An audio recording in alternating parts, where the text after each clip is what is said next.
Hello friends, welcome to my channel teaching study learn. साथियों, आज के इस वीडियो में आए हुए प्रश्नों पर बात करेंगे। आपका चाहे कोई सा भी एग्जाम हो, चाहे एसएससी का या फिर रेलवे या फिर यूपी पुलिस का, सभी एग्जाम के लिए वीडियो बहुत महत्वपूर्ण होने वाली है, इसलिए वीडियो को बिना स्किप किए पूरा अंत तक जरूर देखें। तो चलिए दोस्तों, आज की वीडियो शुरू करते हैं। अगर आपने अभी तक हमारा चैनल टीचिंग स्टडी लर्न को सब्सक्राइब नहीं किया, प्लीज़ सब्सक्राइब कर लें और बेल आइकन को भी ऑन कर लें। तो आज की वीडियो का पहला प्रश्न है, कौन सी पंचवर्षीय योजना केवल 4 वर्ष की थी? प्रश्न पूछा गया है, कौन सी पंचवर्षीय योजना केवल 4 वर्ष की थी? यहाँ पूछा गया है कौन सी वाली पंचवर्षीय योजना थी जो केवल कितने वर्षों तक चली थी? केवल 4 वर्षों तक चली थी। तो इसका सही जवाब हो जाएगा ऑप्शन सी, पांचवी। कौन सी थी? तो पांचवी पंचवर्षीय योजना ऐसी थी जो 4 वर्षों तक चली थी। आपका राइट आंसर होगा ऑप्शन सी। अगला प्रश्न देखते हैं, भारतीय अंतरिक्ष अनुसंधान संगठन कहाँ स्थित है? प्रश्न पूछा गया है, भारतीय अंतरिक्ष अनुसंधान संगठन कहाँ स्थित है? आपके ऑप्शन है अमृतसर, देहरादून, बेंगलुरु, चेन्नई। तो कहाँ पर है भारतीय अंतरिक्ष अनुसंधान संगठन? तो इसका सही जवाब हो जाएगा ऑप्शन सी, बेंगलुरु। कहाँ पर है? बेंगलुरु में स्थित है भारतीय अंतरिक्ष अनुसंधान। प्रश्न नंबर 3 देखेंगे, भारतीय सर्वोच्च न्यायालय के न्यायाधीशों की नियुक्ति कौन करता है? यहाँ प्रश्न पूछा गया है कि हमारे जो भारतीय सर्वोच्च न्यायालय मतलब सुप्रीम कोर्ट के जो न्यायाधीश होते हैं, जज होते हैं, कितने जज हैं अभी? तो 31 जज हैं सुप्रीम कोर्ट में। 31 जज होते हैं और यहाँ पर जजों की नियुक्ति कौन करता है? जजों को ही न्यायाधीश बोला जाता है, तो इनकी नियुक्ति कौन करता है, यहाँ पूछा गया है। तो इसका राइट आंसर हो जाएगा ऑप्शन ए, राष्ट्रपति। कौन नियुक्ति करता है? सुप्रीम कोर्ट के जजों की जो नियुक्ति करते हैं वो करते हैं राष्ट्रपति जी। तो आपका राइट आंसर ऑप्शन ए। प्रश्न नंबर 4 है, सत्याग्रह शब्द का निर्माण किसने किया था? सत्याग्रह शब्द का निर्माण किसने किया था? तो इसका सही जवाब हो जाएगा ऑप्शन ए, महात्मा गांधी। किसने किया था? सत्याग्रह शब्द का निर्माण मतलब या फिर निर्माण का मतलब बनाना, किसने सबसे पहले यूज किया था या फिर सबसे पहले सत्याग्रह शब्द किसने दिया था? तो ये दिया था महात्मा गांधी ने। प्रश्न नंबर 5 है, भारतीय वन सेवा की स्थापना कब की गई थी? भारतीय वन सेवा भारतीय वन सेवा की स्थापना कब की गई थी? तो इसका सही जवाब हो जाएगा 1 जुलाई 1966। आपका पहला ऑप्शन सही है, 1 जुलाई 1966 में भारतीय वन सेवा की स्थापना की गई थी। प्रश्न नंबर 6 है, भारतीय संविधान के किस संशोधन अधिनियम द्वारा पंचायती राज व्यवस्था को संवैधानिक दर्जा दिया गया है? यहाँ प्रश्न में कहा गया है कि संविधान के किस संशोधन अधिनियम द्वारा पंचायती राज व्यवस्था को संवैधानिक दर्जा दिया गया है? तो किस संशोधन के द्वारा दिया गया है? तो इसका सही जवाब हो जाएगा ऑप्शन सी, 73वें संविधान संशोधन के द्वारा पंचायती राज की व्यवस्था को संवैधानिक दर्जा दिया गया है। तो इसका राइट आंसर होगा ऑप्शन सी, 73वें संविधान संशोधन के द्वारा। प्रश्न नंबर 7 है, निम्नलिखित में से किसे भारत का तोता कहा जाता है? भारत का तोता किसे कहा जाता है? तो इसका राइट आंसर हो जाएगा अमीर खुसरो। क्या हो जाएगा? अमीर खुसरो। इसका सही जवाब हो जाएगा ऑप्शन बी। प्रश्न नंबर 8 है, भारत किसके वायसराय काल में स्वतंत्र हुआ था? जब भारत स्वतंत्र हुआ था तो उस टाइम भारत का वायसराय कौन था? यहाँ प्रश्न में इस तरीके से पूछा गया है। तो जब भारत मतलब स्वतंत्र हुआ था उस टाइम माउंटबेटन थे। कौन थे? माउंटबेटन थे। तो इसका राइट आंसर हो जाएगा ऑप्शन डी, माउंटबेटन। जब भारत स्वतंत्र हुआ था उस टाइम भारत का वायसराय कौन था? तो माउंटबेटन था। प्रश्न नंबर 9 है, रूसी क्रांति किस वर्ष हुई थी? आपकी जो रूसी क्रांति हुई थी वो किस टाइम पर हुई थी? तो रूसी क्रांति हुई थी 1917 में। कब हुई थी? सन 1917 में रूसी क्रांति हुई थी। तो इसका राइट आंसर हो जाएगा ऑप्शन सी। प्रश्न नंबर 10 है, कुषाण वंश के प्रसिद्ध राजा का नाम क्या था? कुषाण वंश के प्रसिद्ध राजा का नाम क्या था? तो कुषाण वंश का जो प्रसिद्ध राजा था वो था कनिष्क। कौन था? कनिष्क। इसका राइट आंसर हो जाएगा ऑप्शन ए। अगला प्रश्न है, प्रश्न नंबर 11, किस भारतीय राज्य को चाय उत्पादक राज्य नहीं माना जाता है? क्या पूछा गया है, प्रश्न को एक बार फिर से देख लीजिए। यहाँ ये नहीं पूछा गया कि भारतीय राज्य को चाय उत्पादक का राज्य माना जाता है, यहाँ नेगेटिव पूछा गया है, नहीं माना जाता है।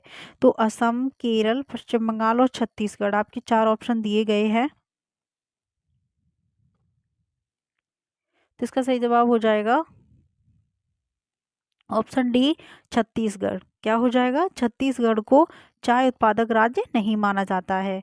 पश्चिम बंगाल, केरल और असम, इन तीनों को चाय उत्पादक राज्य माना जाता है, यानी कि यहाँ पर चाय होती है लेकिन छत्तीसगढ़ में चाय नहीं होती है। तो इसका राइट आंसर हो जाएगा ऑप्शन डी। प्रश्न नंबर 12 है, भारत में सबसे ऊंचा पठार कौन सा है। यहाँ पूछा गया है कि भारत का सबसे ऊंचा पठार कौन सा है। तो आपके ऑप्शन है दक्षिण पठार, छोटा नागपुर पठार, लद्दाख पठार, बघेलखंड पठार। तो आपको यहाँ सबसे ऊंचा पठार बताना है, तो वो हो जाएगा आपका लद्दाख का पठार। कौन सा है, लद्दाख का पठार भारत में सबसे ऊंचा पठार है। तो आपका राइट आंसर हो जाएगा ऑप्शन सी। प्रश्न नंबर 13 है, पनामा नहर का निर्माण किस वर्ष हुआ था। आपकी जो पनामा नहर है, तो इसका निर्माण किस वर्ष में हुआ था। तो इसका सही जवाब हो जाएगा 1914। कब हुआ था, सन 1914 में पनामा नहर का निर्माण हुआ था। तो इसका राइट आंसर होगा ऑप्शन डी, 1914। साथियों, अगर आपने अभी तक हमारे चैनल टीचिंग स्टडी लाइन को सब्सक्राइब नहीं किया है तो प्लीज़ सब्सक्राइब कर लें और बेल आइकन को भी ऑन कर लें। अगला प्रश्न है, प्रश्न नंबर 14, भारत में प्रायद्वीपीय नदी से संबंध सबसे ऊंचा निकास बेसिन कौन सा है।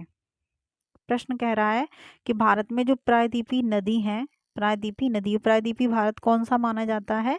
तो आपका जो ये वाले हिस्से का भारत होता है, यहाँ से गुजरात से लेके तमिलनाडु और ये यहाँ पर पूर्व तक, तो ये तीनों दिशाओं से पानी से घिरा हुआ है। ये वाला भारत जो है ये पानी से घिरा हुआ है तीनों साइड से, यहाँ पश्चिम में भी और नीचे दक्षिण में। तो ये तीनों डायरेक्शन में मतलब पानी से घिरा हुआ भारत है, इसलिए इसको प्रायद्वीपीय भारत कहते हैं। तो यही पूछा गया है कि प्रायद्वीपीय नदी से संबंध सबसे ऊंचा निकास बेसिन कौन सा है। तो इसका सही जवाब हो जाएगा, इसका राइट आंसर हो जाएगा ऑप्शन बी, गोदावरी। क्या हो जाएगा, गोदावरी। गोदावरी से मतलब गोदावरी क्या है, आपकी नदी है, तो इसमें ही सबसे ऊंचा क्या है, निकास बेसिन है। तो कौन सी नदी है, गोदावरी। प्रश्न नंबर 15 है, 5 जगत वर्गीकरण किसने किया था। 5 जगत वर्गीकरण किसने किया था। तो ये किया था आपका विटिकर ने। किसने किया था, विटिकर ने 5 जगत वर्गीकरण दिया है। तो ये इसका सही जवाब हो जाएगा ऑप्शन ए, विटिकर। प्रश्न नंबर 16 है, वह कंकाल वाले जीव कौन से होते हैं। साथियों, वीडियो को बिना स्किप किए पूरा अंत तक जरूर देखें, क्योंकि ये प्रश्न सभी आयु के प्रश्न है, सभी एग्जाम के लिए बहुत इंपॉर्टेंट प्रश्न है। तो प्रश्न नंबर 16 है, वह कंकाल वाले जीव कौन से होते हैं। यहाँ कौन से वाले जीव पूछे गए हैं, वही कंकाल वाले। तो आपके ऑप्शन है कीट, स्पंज, समुद्री अर्चिन, घोंगे। तो यहाँ कौन से पूछे गए थे, बाह्य कंकाल वाले जीव पूछे गए थे। तो इसका सही जवाब हो जाएगा समुद्री अर्चन। क्या हो जाएगा, समुद्री अर्चन कैसे होते हैं, बाह्य कंकाल वाले जीव होते हैं। प्रश्न नंबर 17 है, सिट्रिक एसिड किस में पाया जाता है। जो आपका सिट्रिक एसिड है या फिर साइट्रिक एसिड, आप इसको सिट्रिक एसिड बोल सकते हैं या साइट्रिक एसिड, साइट्रिक एसिड से भी लिखा जाता है, साइट्रिक एसिड या फिर सिट्रिक एसिड। मतलब किस में पाया जाता है, आपके ऑप्शन है इमली, दूध, सेब, नींबू। तो किस में पाया जाता है, नींबू में कौन सी विटामिन होती है, तो विटामिन सी होती है इसमें। ठीक है, तो इसका राइट आंसर क्या हो जाएगा, ऑप्शन डी हो जाएगा, नींबू। क्या हो जाएगा, नींबू। इसमें अगर एसिड पूछा जाए तो साइट्रिक या सिट्रिक या साइट्रिक एसिड पाया जाता है नींबू में, और विटामिन पूछी जाए तो विटामिन सी पाई जाती है। तो इसका राइट आंसर हो जाएगा ऑप्शन डी।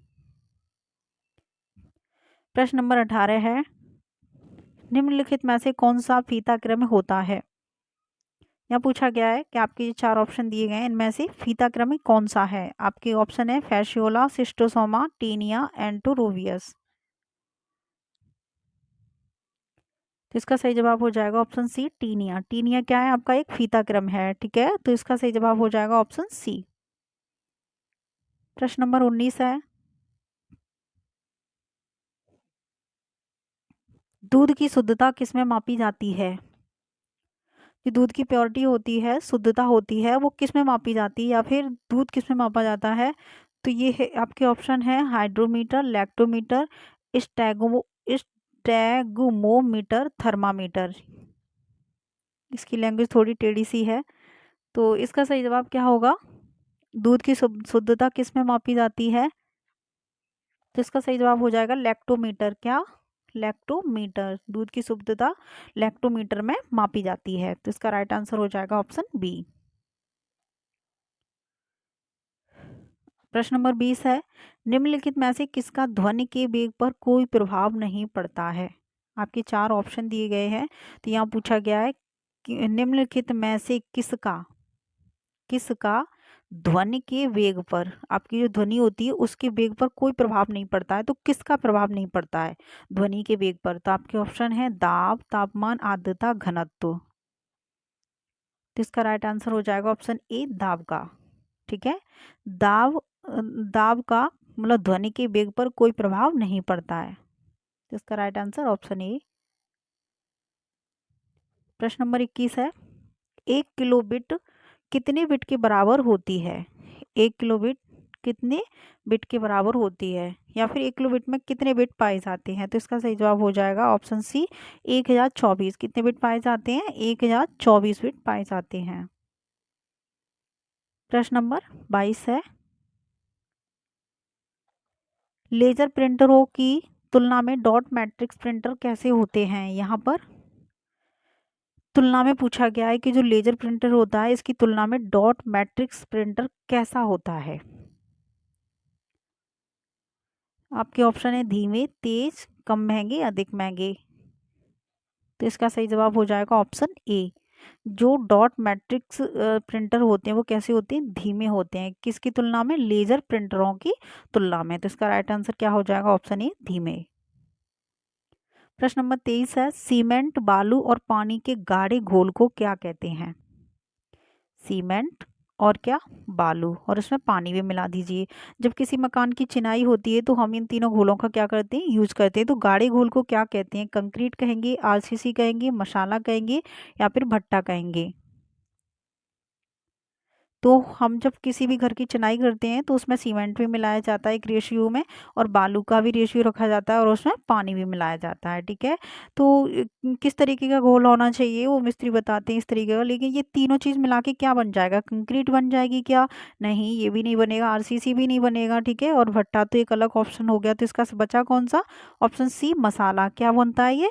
सीमेंट, बालू और पानी को मिला के एक तरीके का मसाला बन जाता है, तो मकानों की चिनाई की जो काम में आता है। तो इसका राइट आंसर हो जाएगा ऑप्शन सी।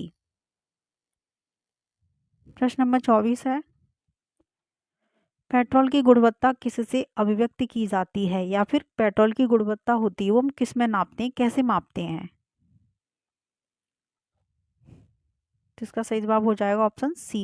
जो पेट्रोल की गुणवत्ता होती है वो मापी जाती है या फिर अभिव्यक्त की जाती है, सॉरी, अभिव्यक्त की जाती है, वो होती है ऑक्टेन संख्या में। जैसे हम पेट्रोल की गुणवत्ता बताएं कि जी किस क्वालिटी की है, तो उसमें हम कैसे व्यक्त करेंगे? उसको ऑक्टेन नंबर में व्यक्त करेंगे। प्रश्न नंबर 25 है, वायुमंडल में नाइट्रोजन का प्रतिशत कितना होता है? हमारे वायुमंडल में जो नाइट्रोजन गैस होती है तो कितने प्रतिशत गैस पाई जाती है वायुमंडल में? यह प्रश्न में आपके पूछा गया है। तो आपके ऑप्शन है 78%, 94%, 3%, या फिर 85%। तो वायुमंडल में आप सभी को पता होगा सबसे ज़्यादा पाई जाने वाली गैस कौन सी है? तो नाइट्रोजन गैस है। तो कितनी परसेंट पाई जाती है? तो इसका सही जवाब हो जाएगा ऑप्शन ए, 78%। कितनी? 78% पाई जाती है नाइट्रोजन गैस। ठीक है, और 21% क्या पाई जाती है? तो वो आपकी ऑक्सीजन पाई जाती है। तो इसका राइट आंसर क्या हो जाएगा? ऑप्शन ए, 78% नाइट्रोजन गैस पाई जाती है वायुमंडल में। प्रश्न नंबर 26 है, पृथ्वी के अपमार्जक कौन होते हैं? पृथ्वी के अपमार्जक कौन होते हैं? तो इसका सही जवाब हो जाएगा, पृथ्वी के जो अपमार्जक होते हैं वो होते हैं जीवाणु, बैक्टीरिया। ठीक है, तो इसका राइट आंसर हो जाएगा ऑप्शन ए, जीवाणु। प्रश्न नंबर 27 है, मनुष्य में किसका पता लगाने के लिए अस्थि भवन परीक्षण किया जाता है। यह पूछा गया है कि मनुष्य में हम किस चीज का पता लगाते हैं, मस्तिष्क क्षमता का, या फिर अंतरिम आयु का, या फिर अंतिम ऊंचाई का, या फिर औसत व्यसन का। इन चार ऑप्शन में से किसका पता लगाते हैं, जिस पता लगाने के लिए परीक्षण कौन सा किया जाता है, अस्थि भवन परीक्षण किया जाता है। तो इसका सही जवाब हो जाएगा ऑप्शन सी, अंतरिम आयु का पता लगाने के लिए। किसका? ऑप्शन बी है, अंतरिम आयु का पता लगाने के लिए हम अस्थि भवन परीक्षण करते हैं। कौन सा अस्थि भवन परीक्षण करते हैं? किसके लिए? अंतरिम आयु का पता लगाने के लिए, किसी भी व्यक्ति का या मनुष्य का। हम जब अंतरिम मतलब आयु का पता लगाएं तो कौन सा परीक्षण करते हैं? अस्थि भवन। तो इसका राइट आंसर हो जाएगा ऑप्शन बी। प्रश्न नंबर 28 है, एंटासिड किस से राहत दिलाने वाली औषधियों में पाया जाता है? आपका एक एंटासिड क्या है? पदार्थ है कोई भी। तो ये एंटासिड किस राहत दिलाने वाली औषधियों में पाया जाता है? अब औषधि का नाम नहीं दिया है यहाँ पर, ये दिया गया है कि किसके मतलब किससे राहत मिलती है। नेत्र दृष्टि से राहत दिलाने वाली औषधि में ये पाया जाता है, या फिर पेट दर्द से राहत दिलाने वाली औषधि में पाया जाता है, या फिर मुहासे से राहत दिलाने वाली, या फिर सर दर्द। नाम क्या है? एंटासिड। तो इसका सही जवाब हो जाएगा ऑप्शन बी, पेट दर्द। पेट दर्द पेट दर्द से राहत दिलाने वाली जो औषधियाँ होती हैं, तो उसमें एक पदार्थ पाया जाता है एंटासिड। क्या पाया जाता है? एंटासिड पाया जाता है। प्रश्न नंबर, ये डबल टाइप हो गया है 28। रॉकेट किस सिद्धांत पर कार्य करता है? आपका जो रॉकेट छोड़ा जाता है तो वो किस सिद्धांत पर कार्य करता है? ऑप्शन है न्यूटन का तृतीय नियम, न्यूटन का प्रथम नियम, न्यूटन का द्वितीय नियम, या फिर आर्किमिडीज के सिद्धांत पर काम करता है। तो इसका सही जवाब हो जाएगा ऑप्शन ए, न्यूटन का तृतीय नियम। कौन सा? रॉकेट जो आपका छोड़ा जाता है, जो ऊपर जाता है, तो वो किस पर काम करता है? तो वो करता है न्यूटन का तृतीय नियम। कौन सा नियम लगता है वहां पर? न्यूटन का तृतीय नियम पर रॉकेट काम करता है। प्रश्न नंबर 29 है, भारत का प्रथम मुगल बादशाह कौन था? भारत का प्रथम मुगल बादशाह कौन था? अगर कोई प्रथम मुगल बादशाह होगा तो उसने मुगल की क्या रखी होगी? मुगल वंश की स्थापना भी की होगी, क्योंकि मुगल वंश का क्या है? वो प्रथम राजा है, प्रथम बादशाह है। तो वो था आपका बाबर। क्या था? बाबर। प्रश्न ऐसे ही पूछा जा सकता है कि मुगल वंश का संस्थापक कौन था? तो वो भी बाबर। अगर ये पूछा जाए कि भारत का प्रथम मुगल बादशाह कौन था? मुगल बादशाह, ठीक है, मुगल बादशाह, तो वो था आपका बाबर। किसी भी तरीके से पूछा जा सकता है, आंसर आपका एक ही होगा। और आज की वीडियो का अंतिम प्रश्न है, विश्व ओजोन दिवस कब मनाया जाता है? विश्व ओजोन दिवस कब मनाया जाता है? तो इसका सही जवाब हो जाएगा 16 सितंबर। कब मनाया जाता है? तो ओजोन दिवस जो है ना आपका, विश्व ओजोन दिवस, वो मनाया जाता है 16 सितंबर को। कब मनाया जाता है? 16 सितंबर। तो आपका राइट आंसर क्या हो जाएगा? ऑप्शन सी, 16 सितंबर को विश्व ओजोन दिवस मनाया जाता है।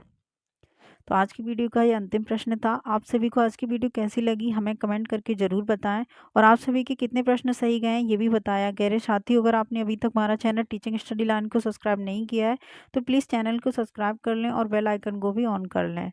तो ठीक है दोस्तों, आज की वीडियो में बस इतना ही था। फिर मिलते हैं अगली वीडियो में। तब तक के लिए धन्यवाद साथियों।